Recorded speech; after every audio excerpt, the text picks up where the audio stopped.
I'm Jeremy, and I've been called weird many times in my life, and I generally agree.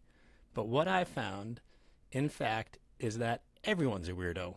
We all communicate very differently, and once we recognize that, we can find ways to make conversations easier, which is going to help make things better at work, with your family and friends, or any social interaction. So let's get started. Hello and welcome back to How to Talk to Weirdos. Today we have a very special guest. His name is Peter George. He's not only a professional speaker, he's also a public speaking coach. He literally wrote the book on speaking. It's an award-winning book and it's called The Captivating Public Speaker. He also hosts his own podcast called Public Speaking with Peter George. And last but not least, he's a good friend of mine. Peter, welcome. Hey, Jeremy. Pleasure to be here. Thanks so much for coming on. I know that you do a lot of public speaking and coaching on that. Can you tell me how you got into that in the first place? In a very odd way. I grew up with a lisp and a stutter, so the last thing I ever thought I'd be doing is speaking or coaching others on it. But as therapy helped those two impediments pretty much go to the wayside, not completely, but pretty much, when I got into the corporate world, I needed to speak in front of others. And I went for training. And when I went for training, group training in Boston, I realized that I'd been studying public speaking my whole life, but it was pretty much how to avoid it. But I was still watching it. And then after the group training, I decided I wanted to get one-on-one training, and I went down into the city, New York, for that. And that just made a world of difference. You know, it's funny. I had trouble with my S's when I was a kid. And it still bothers me to this day. I can still hear it when I'm talking, even though other people say they can't hear anything. I'm the same way. I hear it with me. Funny thing is, 6 years ago, almost exactly, I had 11 teeth knocked out with a hockey puck. And I had 3 surgeries on my mouth, and I could hear the lisp again. And I said to the dentist, I'm not going to have this for the rest of my life, am I? And she said, yeah, pretty much. So I started life with it. I'm going to end life with it, just not as pronounced. Well, you've done a good job because I don't hear it. You might. So when you took those classes, what were some of the big things that helped you to be a better public communicator? You know, it's something that's pervasive in a lot of aspects of business. If you think of marketing, right? Marketing's not about at least good marketing isn't about the product. It's about the benefits that the people derive from that product. It's the only reason they're buying it. They don't buy a hedge trimmer because they don't have hedges. They buy it to help with their hedges. So it's the same thing in public speaking. And we say, I hope they're buying what I'm selling when you're speaking. So it has to be about them. No matter what you're talking about. You can talk about something that you've done, something that will help them, but it has to be about them. And even if you tell a story about yourself, how does that help them in the long run? So when you make it about them, it just works. You know, the idea of storytelling has come up in a lot of these podcasts. Tell me how you use stories in order to help get your message across. We all love stories, and a lot of people say, well, I'm not a good storyteller, or I'm really not into stories. And I ask them, do you watch television shows? Do you go to the movies? Do you read a book? You're surrounded by stories. It's human nature. We communicate by stories, have since we've learned to communicate. And we remember stories. Jeremy, could you tell me the 3 Little Pigs? I sure can, but I'm not going to right now. Right.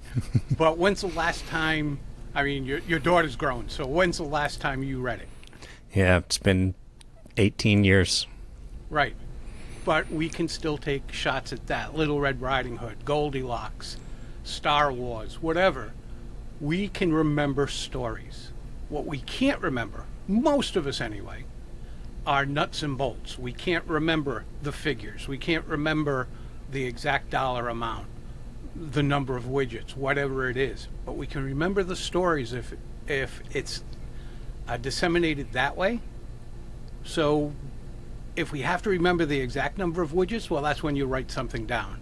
But if you have to know the concept of that many widgets, stories will help us hold on to that for years later, when we don't even need that information anymore. we'll still have that concept in our heads.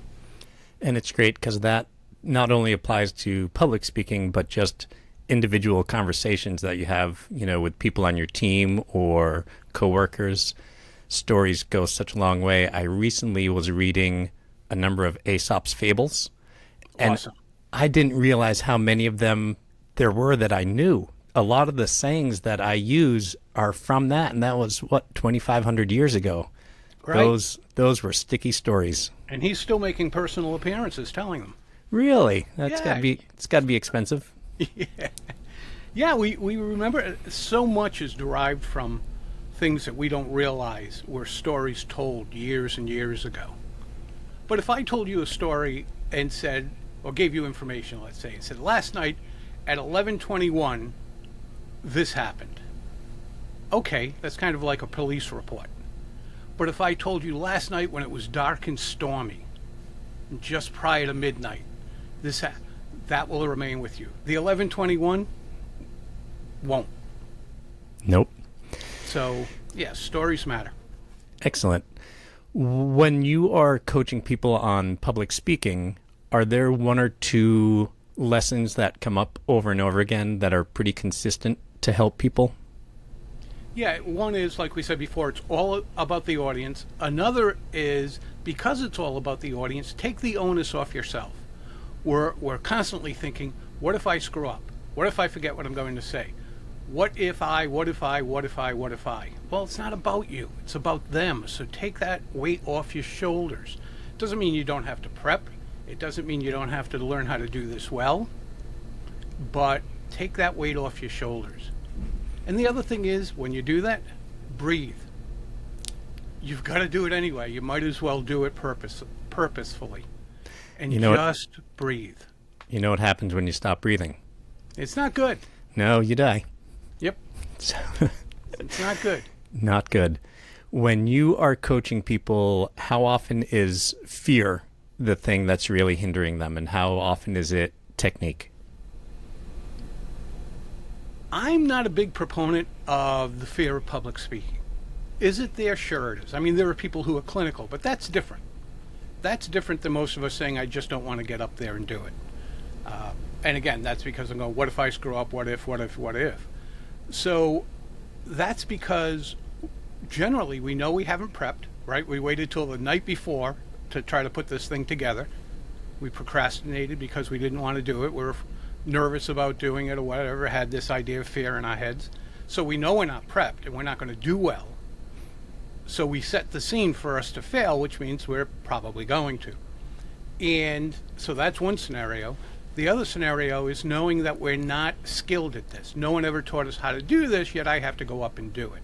It's no different than when we were in third grade and the teacher said, Peter, come up and read this paragraph, and didn't tell me how to stand, didn't tell me to slow down, didn't tell me to take a breath after each sentence or each paragraph or whatever it might be. And I screw up, and I get all red-faced, and my friends laugh at me, and I never, ever, ever want to get up in front of someone again. That sticks with us. It's the same thing. And so many of my clients, Jeremy, are professionals who were promoted to a position. I'm thinking of one in general. She was promoted to vice president. Well, she had no presentation skills, yet she was promoted to vice president of a very large company and was asked to present, much like I was. I didn't have the presentation skills, which is why they sent me for the training. And she wasn't prepared to carry through on her responsibilities because she had never been trained on that. But since she was technically good at her job, they promoted her. And the senior vice president who promoted her after her first day of giving a presentation to the C-suite said to her, get help or get another job. Harsh. And Right it to was the his point. fault. He should not have just promoted her like that. But we do it all the time. This person's good at this, we'll give them the promotion. Now they have other responsibilities, speaking, management, whatever it might be, that they aren't necessarily trained in. Yeah, I deal a lot with engineers who have been promoted into management roles. And what a tough transition it is, because they've probably spent 10,000 hours learning how to be really good engineers by the time they get promoted. And then they're given a here's how to run payroll when Right. they're the manager, and then everything else figure out on your own. Exactly. And, that's companies setting us up for failure, but it's done all the time. You know what I liken it to is you're really, really good at pottery, and you make the best plates and bowls, and they are durable and beautiful, and you go to a company and apply for a job, and they say, yep, we're going to hire you. You're so good at making the dishes that food go onto that we're going to make you a chef. Yeah. And that's what happens when you become a manager. Well, you think, let's look at sales. You look at sales teams. When they need a new sales manager, don't a lot of companies resort to getting the best salesperson and making that salesperson the sales manager? Yep. What do salespeople love? Freedom, make their own schedule, schmoozing the clients, whatever it might be. It's usually an extroverted situation. When you become management, you're inside now, whether it's your house or the office, you're inside, you're working on paperwork, all things that you probably didn't like when you were a salesperson. And that's your life now. Yeah, I wish companies spent more time thinking about the trajectory that people should go on. Just because you're great at sales, you should stay in a sales role and not necessarily go into management. Look at how many great ball players did not turn into good managers. Oh, yeah. It's interesting what you were saying about salespeople being extroverted, and there's actually some evidence that introverts are some of the most successful salespeople. And interestingly, if introverts make up about a third of the population, 2/3 of all public speakers are actually introverts. Yeah, I love working with introverts. I'm an introvert. So I love working with introverts because it's a different skill set. I'm not saying extroverts have a bad skill set. They don't necessarily. But introverts have a different skill set, and that often helps make them a very strong, very relatable public speaker. When we talked earlier about lessons that you learned and that you're typically teaching, how many of those transfer to better interpersonal communication, and have you seen any examples of that? Yeah, very much so, and a lot of it does. Speaking is speaking. Now, there's different nuances, whether it's one-on-one or one-on 1,000, sure. But the concept of speaking and why what you're thinking and saying resonates with other people and help them come to a conclusion or carry out an action, that doesn't change depending on the audience. And truthfully, you can never speak to 10 people or 25 people or 50 or 100 or 1,000 people. And I hear that from people. They go, I'm good with one or two. But when I get in front of 10, 25 people, I can't do it. Well, neither can anybody else. When we think of trying to have a conversation with 25 people at the same time, it doesn't work. But if we have a conversation with one person that's replicated 25 or 1,000 times, depending on how many people are in the audience, that's different. So where a lot of people will say, let me see, what might I say at on stage? How many of you flew in from California? No one has that answer. Think about it. If you flew in from California, you don't know how many people flew in from California. Right. But we're talking to 1,000 people at that point, as opposed to saying, raise your hand if you flew in from California. Now I'm talking to every individual using words that resonate with each individual. I'm not trying to make them part of a group. I'm letting them continue to be an individual. Same thing if you're speaking to two people or even just one other person. When you're speaking to one, we automatically use that language. You just keep the same language no matter how many people are there. So now we're speaking to one person at a time, just effectively touching however many people are listening. So you're basically having 1,000 conversations with one person, but in parallel. I like that. There you go with your engineering, yes. Yeah, I was going to say the engineer in me just came Yes. right back out. As opposed to what, cereal, right? Right. Yeah. Yep. One thing that I will tell people to remember all the time is ask, so what? Like, you have a message to give. Let's say you're the manager and you have a message to give. The important thing to ask is, what does it mean to the person who's hearing it? And when you are talking to one person or a handful of people, you can get feedback real time. How do you understand when you're talking to a large group of people and you can't get the real time feedback, what's going to be important to them? You can get the real time feedback. You most certainly can. You have to look at them. You have to read them. Are they nodding with you? Are they smiling? Or are they tilting their head like the dog who can't understand the owner's voice? Well, they can't understand yours if that's the case. Are their eyebrows lifting up? We often think about how we're reacting and we know someone's listening to us. All you have to do is look at their eyebrows. If they might look you square in the eye, but if their eyebrows aren't moving as you're speaking, they're thinking about something else. If you say something that's a little shocking to me or I didn't know, my eyebrows are going to raise.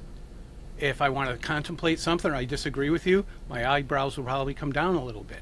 So we can read body language and facial expressions to get that feedback real time. And I hear this foolish, absolutely foolish advice of look above everybody's heads or whatever it might be. Now you're losing two things. One, the eye contact, and they understand that. Each person in the audience understands there's no longer eye contact. And two, the ability to read the faces and body language. So when you are doing phone calls or Zoom, how much does that affect your ability to read the other person? Phone calls, I think you can still listen for the pauses. And sometimes we start to guess and go, wow, is that pause because she's thinking or she disagrees with me? Well, a great way to find the answer to that, ask the question. What do you think of that? And so you can listen to the pauses. You can listen to the excitement. You can listen to the uh-huh. Is the uh-huh like uh-huh, uh-huh, uh-huh? And is that it when my wife isn't listening to a word I'm saying because I'm talking sports and she doesn't want to hear it and she's being polite going uh-huh, uh-huh? That's different than a uh-huh, I got it. Or yeah, I'm interested, whatever. You just listen to the voice. On Zoom, you can still watch faces. I can't imagine your wife would ever not pay 100% attention to you, Peter. Yeah, we'll go with that. My best friend, but yeah. Sports are too much about Eric Clapton, and she's like, uh-huh. The bad kind of uh-huh. Yeah. One thing that I will often do is ask.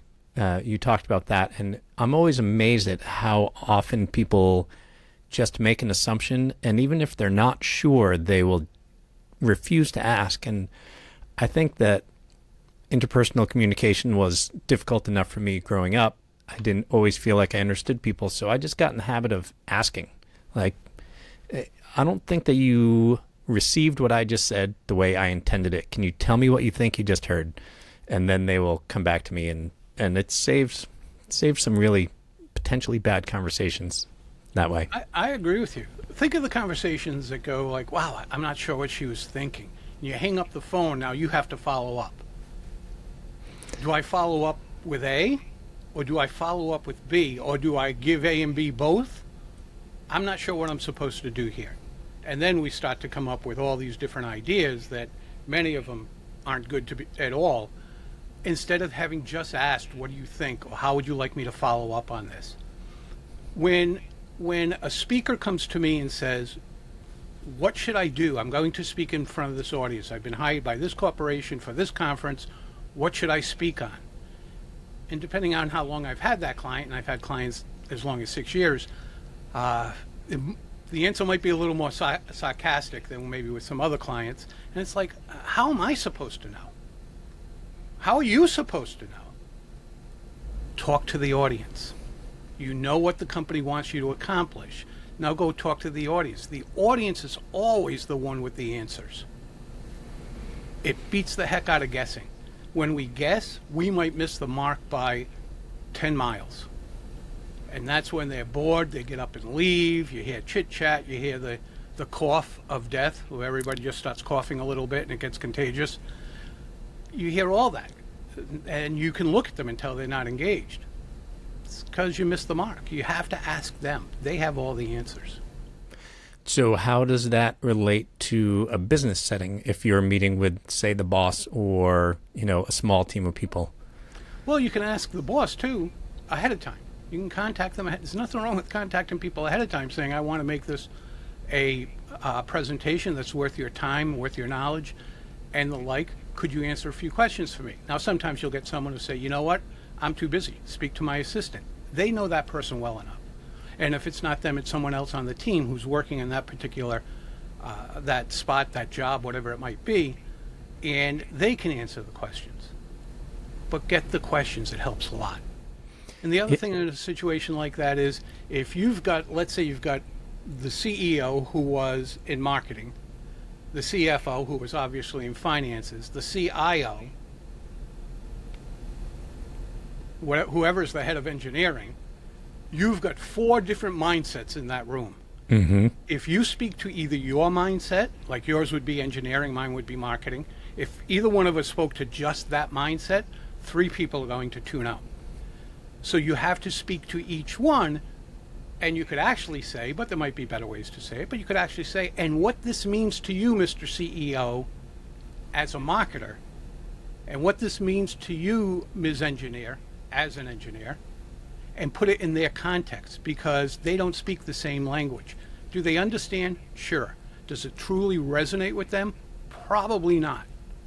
And that's why so many people who go in to present to a company and the CEO is going to be there, or the president, whomever it may be, gets up after 3 minutes and says to the second in command, you know what? I'm going to leave. You let me know what you think. Ouch. And I hear that from so many clients. What I like to do is I always prefer to have an agenda, even if I'm only meeting one person ahead of time. And if I can get them to read the agenda before the meeting and let them give me input so that they can change it ahead of time so that we're not wasting time there. Right. If they want something different to be talked about, then we can both do whatever research we need to do ahead of time.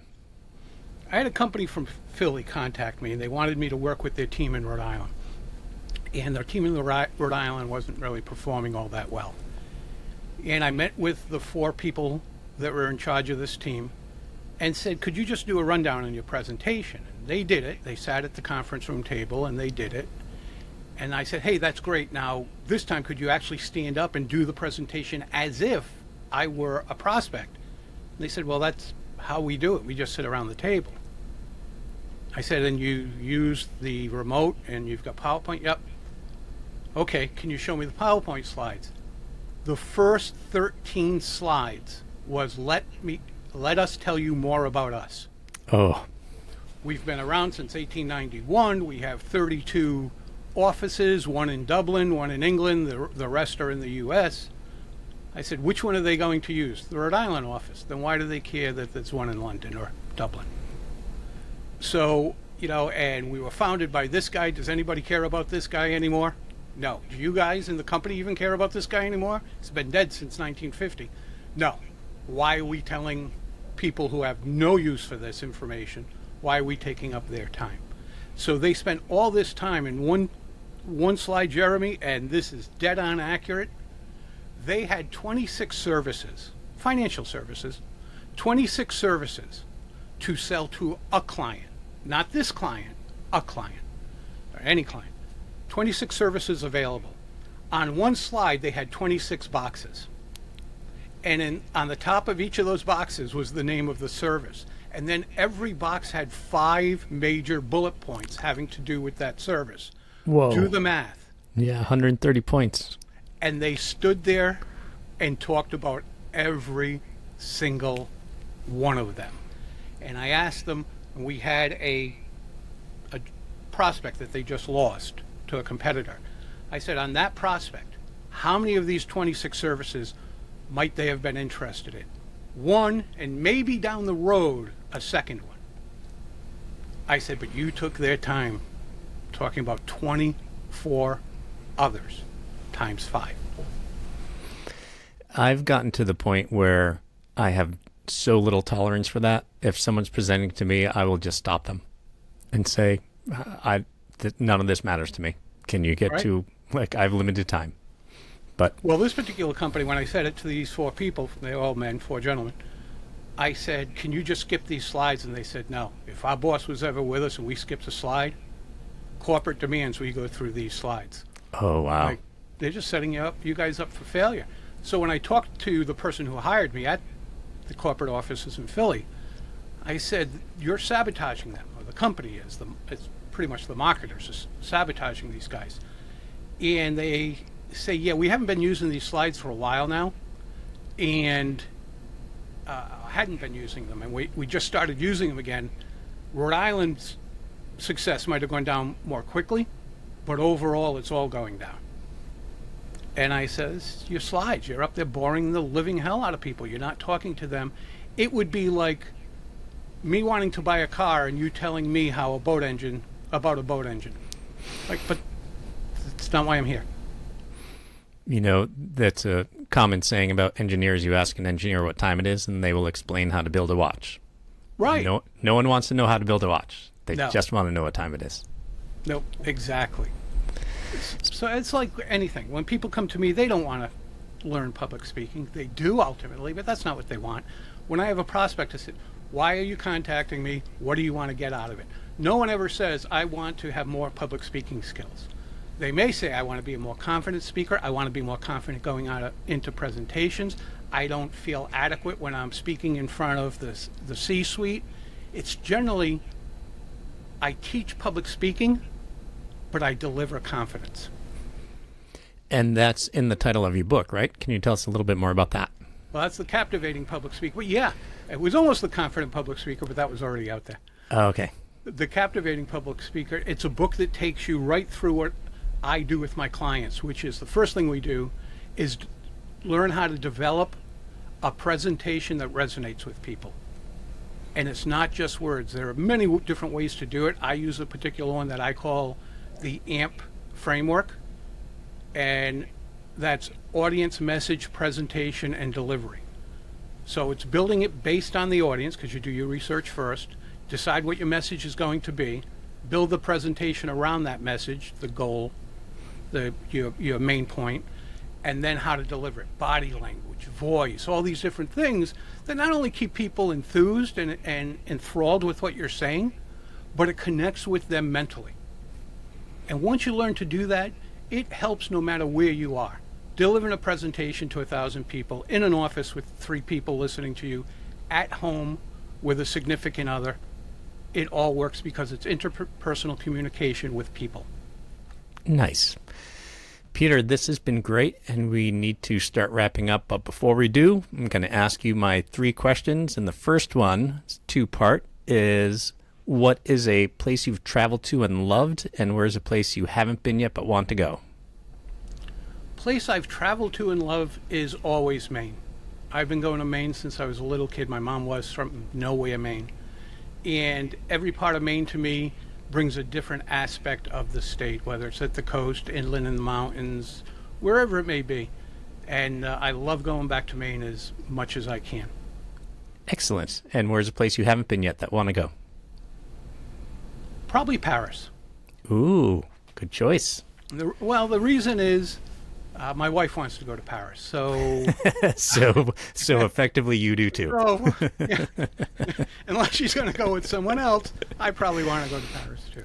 But she really wants to go, and we were supposed to go on a particular anniversary, and her mother got sick, and it's a whole story there. But so she wants to go, so I want to make that come true for her. Nice. Enjoy the trip. I want to hear about it when you go. The second question is, who is someone who you think is a great communicator? And it could be in your personal life or a public figure. Public figure, alive or dead? Either. Either. Dead, Winston Churchill. Only because he used techniques that made him sound like the everyday man. What he did was absolutely wonderful. He'd write in his script, and please, no one go out and write scripts and stick to the script. Go out there, know what you want to say. You can script it out, know what you want to say, and and do it, but don't try to memorize it. With that said, he'd have a script in front of him, and he'd say, look for the word. The word was written down in the script, but he wanted to look like the everyman. He didn't want to seem like this pompous ass, which he pretty much was. And so he would say, and we will, and then he'd come up with the word. Or he'd have slam the desk, or whatever it might be. So he had a great technique, and current day is Warren Buffett. Yeah, he's really, really good, taking a lot of really complex ideas and making them so that everyone can understand them. Really good. I heard him once tell a story about a woman who came to the U.S. from Europe, $2 in her pocket. Now she's worth $200 million through the furniture business, couldn't read or write. I still remember the story. Do I remember exactly where it was? I think it was Chicago, but I'm not 100% sure. Do I know her name? Not at all. I think she was Russian. Does that matter? No. It was the inspiration behind the story. The other thing is, here you have the man who would be the wealthiest man in the world if he hadn't given half his fortune away already, who speaks in 1, 2, and 3 words, 3-syllable words. He doesn't try to impress anybody. He just talks to people. No matter how smart they might be, he uses everyday words. Yeah, I find that when people try to sound or look impressive, they sound and look much less impressive. Yes, So, very much so. so the last question is, what is one piece of communication advice that you think everyone can benefit from? I'm going to go right back to it's always about the audience. When you remember that it's not about you, and oh, by the way, you can screw up. Don't think you're not going to. I haven't met the person yet who hasn't.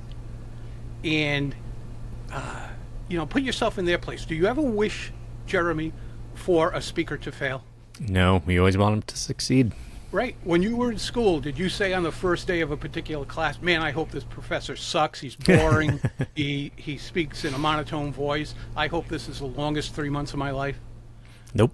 You wanted them to be entertaining, to keep you engaged. So we pull for speakers, and people are pulling for you, the listener. People are pulling for you to do well. If you don't, they understand. And they may even say, oh, thank God that wasn't me, because I know I would do even worse. So know that they're pulling for you. Make it about them. They'll be happy. And so will you. Perfect. I want everyone to be happy, so that's the way to go. It is. All right, Peter, before we go, can you share with everybody how they can find out more about you and or get in touch?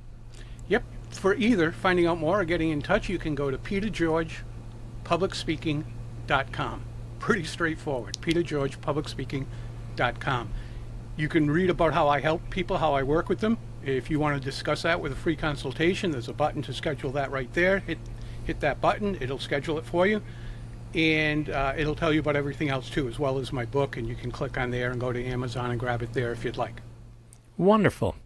Thank you so much for sharing, and thank you for being with us today. I learned a lot. I'm sure the audience did, too. There we go. See, I messed up, and it's all right. It's quite all right. Had fun, learned a lot, so thank you so much for being on with us. Thanks for having me, Jeremy.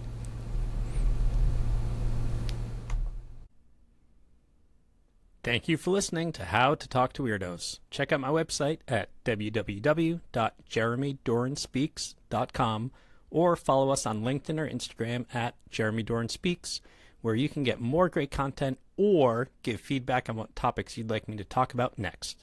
Please follow How to Talk to Weirdos on your favorite podcast player to get our latest episodes. Until next week, go talk to some weirdos.